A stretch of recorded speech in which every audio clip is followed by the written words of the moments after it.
Ես 41 տարեկան եմ,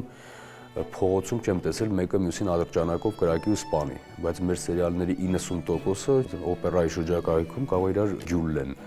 Ես արդեն մոտ 5 տարի չեմ խաղում սերիալներում ու փառք Աստծո։ Ամեն հեշտ բան իր տակ լուրջ ու ծանր երևույթ չի կրում։ Հեշտ տրվում է, հեշտ էլ վերցվում է։ Գնալ նկարահանման, ժամերով սպասել, քո ժամանակից, այսպես ասած, գնում է այդ ամեն ինչը քո կյանքից, քո նյարդերից, դա ինձ հետ պահեց այդ սերիալում նկարվելու ցանկությունից։ Ավելի լավ է ես ամեն վայրկյանը վայելեմ ու ապրեմ կյանքը։ Ո՞վ է կյանքում ձեր ամենամեծ եւ լավագույն խորհրդատուն։ Ժամանակը ամենաճիշտ խորհրդատուն, որովհետև ժամանակը երբեմն բարձրացնում է եւ անարժանին։ Ժամանակը մի օր այդ անարժանին փարազրկում է իր բարձունքից գցում է գետին։ Այսինքն ժամանակը ինքը հստակ խորհրդատու է, հստակ ուղղորդող է, ուղղակի դու կամ պիտի տեսնես, ֆիքսես կամ չէ։ Հայ պերսոնայում այս անգամ հյուրընկալել եմ դերասան Սամվել Թոփալյանին։